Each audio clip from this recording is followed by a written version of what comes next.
ලහිරු දාරගෙන නොදැවිනි ලකුණු 132 විශිෂ්ට සතකයේ සහ ජම්නාකින් සහ කැන්ඩිවල් කණ්ඩායම තරගයේ පෙරදක්ම ලංකා ප්‍රීමියර් 2026 ක්‍රිකට් විද්දලු අයිබෝන් කියලා පිළිගන්න ක්‍රිකට් විද්දලු YouTube channel එකෙන් තමයි පෙරදක්ම වීඩියෝ එසමි අද මේ කැන්ඩිවල් සහ ජම්නාකින් කණ්ඩායම තරගයෙන් තම කතා කරන්නේ අපි මුලින්ම බලමු තරගයේ පැවැත්වෙන්නේ සවස් රාත්‍රී 7:30 ඒ පල්කල ක්‍රීඩාංගණයේ තරගය පැවැත්වෙන්නේ අපි දැන් බලමු මේ වෙනකොට තරගයේ වැඩිම ලකුණු ලාභියා කවුද කියලා. ඒ ලහිරු උදාර මැච් 7යි ඇවරේජ් 5 ලකුණු 354යි. ඊයේ හෝ ලකුණු 132 ලකුණු 20 ලකුණු පෝරක් නිර්මාණය කරා වෙන 20 ලකුණු පෝරා ජොන් හැන්ඩ්‍රික් ඩබල් කන්දෑම වෙනුවෙන් මැච් 7යි ඇවරේජ් 54 ලකුණු 289. තුන්වෙනි දිගාල කන්දෑම ඇවරේජ් එක 39 මැච් 7යි ලකුණු 275. තුන්වෙනි කොල්බ කන්දෑම නවනායක කමිඩු මෙන්දි මැච් 7යි ඇවරේජ් එක 41 ලකුණු 250. ගාල කන්දෑම මේ චරිත ශ්‍රී ලංකා පස් වෙනුවට මැච් 7යි ඇවරේජ් 39 ලකුණු 239. දැන් අපි බලමු කළු ලාභියා කවුද කියලා බැලිම. මේ නුවන් තුෂාර කැන්ද්‍රීය කන්දෑම වෙනුවෙන් මැච් 7යි විකට් 10යි. දෙකට ජබ්නා කින්ස් කන්දෑම වෙනුවෙන් විලියම්සන් කළු 12යි මැච් 5යි. දුෂ්මන්ත චමිය ඩබල් කන්දෑම වෙනුවෙන් මැච් 7යි ඇවරේජ් විකට් 12යි. ඒ සල්මාලික ගාල කන්දෑම වෙනුවෙන් තරග 6යි විකට් 11යි. ඒ විදිහට තමයි කළු ලාභියන් ඉන්නේ. දැන් බලමු හයිස්කෝ කැන්ඩිවල් කන්දෑම වෙනුවෙන් ලහිරු උදාර නොදවි ලකුණු 132ක්. දෙවනට ඉම්රාන් සද්දා ජබ්නාකින්ස් කන්දෑම ලකුණු 95. කොළඹ කන්දෑම වෙනුවෙන් කමිල් බෙන්ඩිස් නොදවි ලකුණු 87ක්. ඩබල් කන්දෑම වෙනුවෙන් හැන්ඩ්‍රික් ඒ ලකුණු 87ක්. පස්වෙනිට ඩබල් කන්දෑම හැන්ඩ්‍රික් ඒ ලකුණු 80ක් පෙරතරේ ලකුණු 88 නොදවි. පොඩ්ඩම් පන්දු යවීම දුෂ්මන්ත චමේ ලකුණු 55 කඩළු 5ක්. ඒ වගේම සල් මාලික ගාල්ල කන්දෑම වෙනුවෙන් ලකුණු 26 කඩළු 4ක්.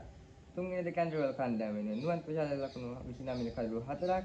මෙන්න ෆ්‍රාන්ස් ලකුණු 45 කඩළු 4ක් කොළඹ කන්දෑම වෙනුවෙන් ඒ හොඳ බැටින් ඇවරේජ් කුසල් මෙන්ඩිස් මැච් දෙකයි ඇවරේජ් එක 81යි ලකුණු 81යි. චාමික් කරුණාරත්න මැච් 7යි ලකුණු 86යි ඇවරේජ් එක 62යි. ලහිරු උදාර කැන්ඩ්‍රවල් කන්දෑම වෙනුවෙන් මැච් 7යි ලකුණු 354යි ඇවරේජ් එක 59යි. හැන්ඩ්‍රික් ඇවරේජ් 57යි මැච් 7යි ලකුණු 289යි. ඇන්ජලෝ මැනිස් කන්ට්‍රෝල් කන්දේම නායක ඇවරේජ් 56යි ලකුණු 170යි මැච් 7යි. බෝලිං ඇවරේජ් එක කොළඹගේ ඒ තරග දෙකයි කඩළු 6යි ඇවරේජ් 5.87යි. සනාල් දිනවස ඩබල් කන්දේම වෙනුවෙන් එක කඩ මැච් එකේ එක් කඩුලයි ඇවරේජ් එකට චරිත ශ්‍රී ලංකා මැච් 7යි එක් කඩුලයි ඇවරේජ් 12යි. තමයි තමයි තියෙන්නේ. හරි දැන් අපි බලමු හතකලාබෙන් එක්කෙනා ඒ ලහිරු දාර ඊයේ තරගයේ ලකුණු 182ක් නොදෙවි මැච් 7යි ලකුණු 354 ආදිසතක 3යි සතක 1යි තමයි ලහිරු දාර. වලිමාරුත්ක ලාභියා කැන්ද්‍රවල කන්දෑම වෙනුවෙන් ලහිරු දාර මැච් 7යි ලකුණු 354 ආදිසතක 3යි. හැන්ඩ්‍රික් ඩබල් කන්දෑම වෙනුවෙන් ආදිසතක 3යි ලකුණු 289යි මැච් 7යි. තුන්වෙනි ගාල්ල කන්දෑම වෙනුවෙන් චරිත ශ්‍රී ලංකා මැච් 7යි ලකුණු 289යි ආදිසතක 3යි. චාමික් කරන ආදිසතක 2යි ලකුණු 186යි මැච් 7යි. තුන්වෙනියට ගාල්ල කන්දෑම කොළඹ කන්දෑම ජනිත් දිනකේ ආදිසතක 2යි කමිල් වෙන්දිස් ආදිසතක 2යි ලකුණු ආදිසතක 2යි. ඊළඟට දැන් අපි බලමු විකඩල් පහ බැගින් වාර්තා කරලා දුෂ්මන් සමීර තමයි ඒවා ඉන්නේ. වැඩිම 6 පාවල කරපිට කරලා ලහිරු උදාර 6 පාවල 14ක් කැන්ඩිවල කන්දෑම වෙනුවෙන් ගාල්ල කන්දෑම වෙනුවෙන් චෛත්‍ය ශ්‍රී ලංකා 6 පාවල 13යි ගෝල් බාඩින් ළඟ 6 පාවල 13ක් ඩබල් කන්දෑම වෙනුවෙන් කොළඹ කන්දෑම වෙනුවෙන් කමිල් වෙන්දිස් 6 පාවල 11 ඒ වගේම 4 පාවල ගත්තාම ලහිරු උදාර 4 පාවල 43යි තරග 7යි කැන්ඩිවල කන්දෑම වෙනුවෙන් හැන්ඩ්‍රික් 4 පාවල 32යි ඩබල් කන්දෑම වෙනුවෙන් කමිල් මෙෂා ජබ්නා කින්ස් කන්දෑම වෙනුවෙන් 7 පාවල 30යි අවල් 29යි ගාල්ල කන්දෑම වෙනුවෙන් කොළඹ කන්දෑම වෙනුවෙන් කමිල් වෙන්දිස් 7 පාවල 22යි. බවුන්ඩරිස් ලහිරු උදාර 57යි හැන්ඩ්‍රික් 40යි මෙල් මෙෂා 46යි චරිත ශ්‍රී ලංකා 33යි කමිල් වෙන්දිස් 33යි. මේ විදිහට තමයි තිබෙන්නේ. දැන් අපි බලමු අර පැත් වෙන තරග සහ ඊළඟට තියෙන LPL තරග. දැන් අපි යමු. අද පැත් වෙන ජබ්නා කින්ස් කන්දෑම සහ කැන්ඩිවල කන්දෑම තරගය. කැන්ඩිවල පැත් වෙන රාත්‍රී 7:30. අර දෙන කොළඹ කන්දෑම සහ ගාල්ල කන්දෑම තරගය කැන්ඩිවල රාත්‍රී 7:30. ඒ වගේම ජබ්නා කින්ස් සහ ඩබල් කන්දෑම පළවෙනි වටේ අවසන් තරගයේ ඒක තියෙන්නේ අගෝස්තු 2.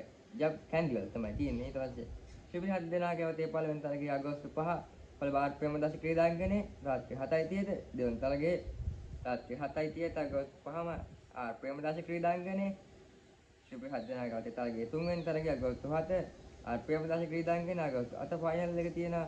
ආර්.ප්‍රේමදාස ක්‍රීඩාංගණයේ තමයි ඒක තියෙන්නේ. ඊයේ පැවතුන කැන්ඩිවල සහ ගාල්ල කන්දෑම සවස් තරගයේ ඒදී ලකුණු 72ක් චරිත ශ්‍රී ලංකා නොදවි ලකුණු 70ක් හසන් ලකුණු 33ක් දශම සානික ලකුණු 16ක් ගාල්ල කන්දෑම වෙනුවෙන්. පන්දු යැවීමේදී කැන්දිවල කන්දෑම වෙනුවෙන් ගාල්ල කන්දෑම වෙනුවෙන් කොළඹගේ ලකුණු 18ද කඩුළු 3ක් යවගෙන ඉසන් මලින්ගේ ලකුණු 37ද කඩුළු 1ක් ගාල්ල කන්දෑම වෙනුවෙන්. කැන්දිවල කන්දෑම වෙනුවෙන් 23 දිනක් කියලා ලහිරු උදාර ලකුණු 132ක් නොලුවී පන්දු 63ක් තුල පවන් රත්නායක ලකුණු 23යි වනි රසරංග ලකුණු 16යි අංජල මැදුයි ලකුණු 14 රෙහු අබ්බාලයක් කෙනෙක් පිටින් ඉවත් වුණා. පන්දු යැවීමේදී කැන්දි කන්දෑම වෙනුවෙන් තුෂාර ලකුණු 39ක කඩුල්ල ඒ වගේම සහී ලකුණු 25 කඩුළු 2ක්. ඒ වගේම ගාල්ල කන්දෑම පන්දු වල 20 අවසානයේ ලකුණු 208ක දවන්ත ලකුණු පොඩක් කඩුළු 3ක් දවිල්ල වාර්තා කරනවා. ඉතින් කැන්දිවල කන්දෑම ලකුණු පන්දු වල 17යි පන්දු 5.14ක් ලබාගෙන කඩුළු 4ක් දවි කැන්දිවල won by 6 එක. ලහිරු උදාරක විශිෂ්ට නිම හින්දුවෙන් කැන්දිවල කන්දෑම මෙම තරගය ඉරාලි ගානේ කරන තරගයේ වීර්යය ලහිරු උදාර රාත්‍රී තරගයේ W6 සහ කොළඹ කැප්ස් කන්දෑමට. දැන් තරගයේ කොළඹ කැප්ස් won by ලකුණු 4කින් ජයග්‍රහණය කරනවා. මේදී ඩබල් කන්දෑම හැන්ඩ්‍රික් ලකුණු 80ක් ඒ වගේ ගුල්බාඩින් නබිල් ලකුණු 33ක් නොලැබී සෙකන්ඩර් රාසා ලකුණු 23ක් ඒ වගේම චන්දිමාල් ලකුණු 12ක් නායක. පන්දු යැවීමේදී ගාල් ඩබල් කන්දෑම වෙන දුෂ්මන් සබේ ලකුණු 32 කඩුළු 2යි අකිල ජනන්ජය ලකුණු 32 කඩුළු 2ක් ඒ වගේම දිනෝෂ ලකුණු 7ක 1 කඩුල්ලක් රමේෂ් වෙන්දිස් ලකුණු 24ක 1 කඩුල්ලක්. කොළඹ කන්දෑම වෙනුවෙන් කමිරු වෙන්දිස් ලකුණු 39ක් සාදිර සමර වික්‍රම ලකුණු 26ක් වස් කරනවා. පන්දු යැවීමේදී මාල් සතරපඩි ලකුණු 29ක 1 කඩුල්ලක් මිලන් රත්නායක ලකුණු 42ක 1 කඩුල්ලක්. කෙසේද ඩබල් කන්දෑම ලකුණු 74යි පන්දු වල 20 අවසානයේ කඩුළු 5 දෙක රැස් කරන්නේ. කොළඹ කන්දෑම ලකුණු පන්දු වල 19ක් අවසානයේ ලකුණු 160යි කඩුළු 6ක්. කොළඹ කන්දෑම කඩුළු 6කින් මෙම තරගය ජයග්‍රහණය කරනවා. මේ වෙන ප්‍රසාද ලකුණු සටහන ගත්තා. ප්‍රසාද ලකුණු සටහනේ පළවෙනි ස්ථානය හිමි කරගන්නේ ගාල්ල කන්දෑම. එවගේම ජප්නව කන්දෑම දෙවන ස්ථානයේ කොළඹ කන්දෑම තුන්වෙනි ස්ථානයේ කන්ට්‍රෝල් කන්දෑම හතරවෙනි ස්ථානයේ W6 කන්දෑම පස්වෙනි ස්ථානයේ. කෙසේ වෙතත් ගාල්ල කන්දෑම සහ ජප්නා ගාල්ල කන්දෑම ජප්නා කිංස් කොළඹ කැස් මේ වෙන විට සිබිරි 4 දිනක තේරීපත් අවසන් තව එක් කන්දෑමකට යන්න පුළුවන්. ඒ කැන්ඩි රොයල් W6 එද පයින් කමෙන්ට් දාන්න. අත්තරගිරත් වාසාවෙන් කිසිදු බාලාවක් එල්ල නොවේ කියන මගේ මතය තිබුණා. මේ පැවැත්ෙන්නේ කැන්ඩි වල කන්දෑම සහ ජප්නා කිංස් කන්දෑම තමයි තරගය පැවැත්ෙන්නේ. අදගෙන වීඩියෝ හොඳයි නම් ලයික් එකක් දාන්න අපේ channel එකට. අදම අපේ channel subscribe කරලා bell icon එක දාලා තියාගන්න. අන්න උණුසුම් ක්‍රියාත් පොත් දෙන අපේ channel එකට සම්බන්ධ වෙලා ඉන්නේ. එහෙනම් අපිට තවත් උණුසුම් ක්‍රියාත් පොත් වලින් හම්බෙමු මගේ ආදරණීය. ජය වේවා.